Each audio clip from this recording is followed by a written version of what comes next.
में हम कृष्णा सोपती की कहानी बचपन को पढ़ेंगे, जिसमें उन्होंने अपने बचपन से लेकर अब तक की सारी बातें बताई हैं। जिनकी आप कहानी पढ़ रहे हैं उन कृष्णा सोपती का जन्म 18 फरवरी 1925 यानी कि 18 फेब 1925 को गुजरात में हुआ था और ये हिस्सा गुजरात का अब भारत में नहीं है। उनकी मृत्यु 25 जनवरी 2019 को हुई थी। 25 जनवरी यानी कि 25 जैन 2019 में हो गई थी। वो उनके पिता का नाम दीवान पृथ्वीराज सोपती था और माताजी का नाम श्रीमती दुर्गा सोपती था। इनके पिता ब्रिटिश सरकार में किसी पद पर कार्य करते थे, इसलिए 3 भाई बहनों के साथ इनकी शिक्षा दिल्ली और शिमला से हुई, यानी कि शिमला और दिल्ली में इन्होंने पढ़ाई की थी।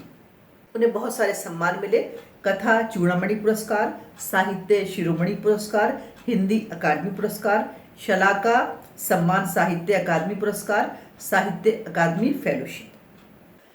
प्यारे बच्चों, ये कृष्णा सोपती जी के विषय में मैं आपको क्यों बता रही हूँ, जबकि आपके यहाँ इसकी ना तो जीवन परी से पूछा जाता है और ना आपको इसकी ज़रूरत है। मैं केवल नॉलेज के लिए आपको इनके विषय में थोड़ा सा बता रही हूँ। तो आइए अब उनकी कहानी बचपन को मैं आपको बताती हूँ, जिसमें उन्होंने अपने बचपन के बारे में हमें समझाया है।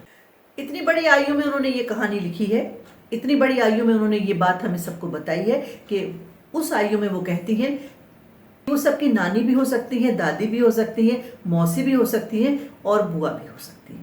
बताती हैं कि उन्हें सब लोग जीजी कहा करते थे, लेकिन अब वो अपने आप को बहुत बड़ा महसूस करती हैं।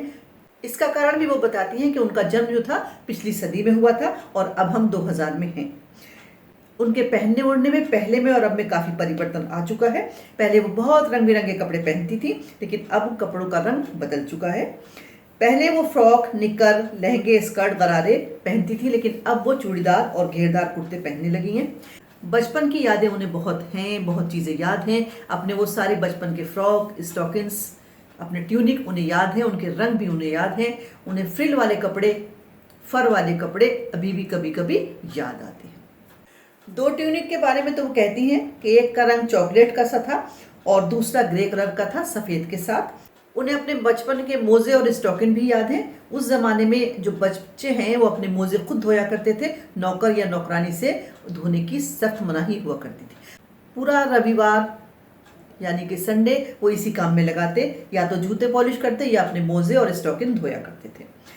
उन्हें जूते पॉलिश करना बहुत अच्छा लगता था क्योंकि उससे चमक जाते थे उनके सारे जूते। वो बताती हैं कि अब बहुत तरह के जूते आने लगे हैं, लेकिन पहले जब वो जूते पहनती थी नए तो उनके पैरों में छाले पड़ जाते थे और उन जूतों के छाले से बचने के लिए बच्चे एक तरकीब करते थे कि अपने जूतों में, मोज़ों के अंदर रुई रख लिया करते थे। हर शनिवार को उन्हें ऑलिव ऑयल या कैस्टर ऑयल पीना पड़ता था, जो एक मुश्किल काम था, लेकिन वो कहती हैं शनिवार की सुबह से ही उनकी नाक में इस बात की गंध आने लगती थी कि अब उनको इसको पीना पड़ेगा। वो कहती है कि उनके बचपन में टेलीविज़न, मोबाइल चीज़ें नहीं थी, लेकिन तब भी एक दूसरे से सब लोग जुड़े रहते थे, एक दूसरे से बातचीत करते रहते थे। वो बताती हैं कि पहले आइसक्रीम, कैंडी वगैरह बच्चे इस तरह से नहीं खाते थे जिस तरह से अब खाते हैं। उन्हें याद है कि बहुत सारे घरों में ग्रामोफोन और रेडियो टेलीविज़न नहीं थे, लेकिन तब भी बच्चे दूसरों के साथ अच्छे संबंध रखते थे, मिलते जुलते थे, उनका सम्मान करते थे। बचपन में जो कुल्फी वो खाती थी, अब वो आकर वो आइसक्रीम हो गई है। अब बच्चे कचौड़ी और समोसे नहीं खाते, वही कचौड़ी और समोसे पैटीज़ की फॉर्म में खाते हैं। उनके ज़माने में शहतूत, फाल से खसखस के शरबत बच्चों को पिलाए जाते थे, लेकिन अब ज़माना कोक और पेप्सी का हो चुका है। उनकी पढ़ाई दिल्ली और शिमला से हुई। शिमला में वो बहन भाई ब्राउन ब्रेड लाते थे, उनके घर में उसी को खाया जाता था। घर उनका मॉल से ज़्यादा दूर नहीं था। तरह तरह की पेस्ट्री, चॉकलेट चीज़ें दुकान पर मिलती थी। उन्हें हफ्ते में एक बार चॉकलेट खाने की छूट थी, लेकिन उसके बाद भी उनके पास चॉकलेट सबसे ज़्यादा रहती थी क्योंकि वो कभी दुकान पर चॉकलेट नहीं खाती थी। घर आने के बाद आराम से लेटकर रात के समय उसको खाती थी। शिमला में बताती हैं काफल बहुत मिलते थे, खट्टे मीठे, एकदम लाल गुलाबी। एक कसमल नाम का फल भी वहाँ मिला करता था जिसे बच्चे बहुत मज़े से खाते थे। वो बताती हैं कि उनके बचपन में चने जोर गरम और अनारदाने का चूरन मिला करता था, और चने जोर गरम की जो पुड़िया होती थी वो अब दिखाई देती है, लेकिन पुराने ज़माने में जो पुड़िया होती थी वो पुराने कागज़ को लपेट कर बनाई जाती थी, और उसे बनाने वाले के हाथ में एक कमाल होता था कि वो चना जोर गरम जो है काफ़ी देर तक बच्चे इधर उधर घूम कर खाते रहते थे। स्कूल के समय में स्कूलों के बाहर वो बहुत मिला करता था। कुछ बच्चे उसको और तेज कराते, उसमें मसाला बुरकवाते और पूरे समय घूम घूम के उसको खा लिया करते थे। वो बताती हैं शिमला में वो बचपन में रहती थी, उन्होंने वहाँ पर बहुत मज़े किए, घोड़ों की सवारी भी की है, क्योंकि शिमला में हर बच्चे को कभी ना कभी घोड़े की सवारी करने का मौका मिल जाता है। शिमला की भीड़ को वो बहुत याद करती हैं। स्कैंडल पॉइंट के सामने उन दोनों एक दुकान हुआ करती थी, जिसके शोरूम में शिमला कालका ट्रेन का मॉडल रखा था। इसकी पटरियां, उस पर खड़ी छोटे छोटे डिब्बे वाली ट्रेन, एक और लाल टीन की छत वाला स्टेशन और सामने सिग्नल देता खंबा, थोड़ी थोड़ी दूरी पर बनी सुरंगें। यानी कि वो मॉडल उन्होंने इस तरह से देखा कि देखकर उनको लगता है कि वो मॉडल नहीं था, बल्कि आज तो वो सच्चाई बन चुकी है। पिछली सदी में तेज रफ्तार वाली गाड़ियां नहीं थी, हवाई जहाज भी बच्चों को कभी कभी देखने के लिए मिल जाते थे। कहती है दिल्ली में जब भी उसकी आवाज़ आती बच्चे बाहर दौड़ पड़ते। एक बार की घटना उनको याद है कि उनको चश्मा लगाने के लिए सुझाव दिया गया।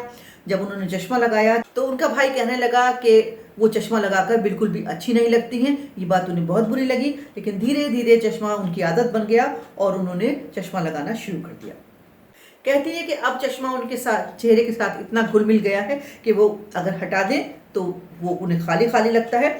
उन्हें अपना बचपन का वो चश्मा, काला फ्रेम, टोपी, भाई का कहना लंगूर की सूरत, सैर सपाटे, शिमला, सब कुछ बहुत याद आता है। कहती हैं आज दुपट्टों का ओढ़ना और कहाँ हिमाचली टोपियाँ, यानी कि उस ज़माने में हिमाचली टोपी पहनी जाती थी और आज सर पर वो दुपट्टा लिया करती हैं।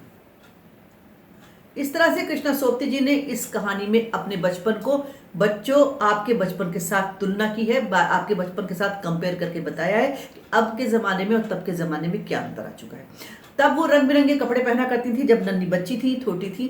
धीरे धीरे उन्होंने घेरदार शलवार कुर्ते पहनने शुरू कर दिए। उनके ज़माने में जो समोसा कचौड़ी मिलता था वो अब बच्चों के ज़माने में पैटीज कहलाया जाने लगा है। वो गाड़ी का मॉडल जो उन्होंने देखा था आज बच्चे उसमें बैठकर सैर करते हैं।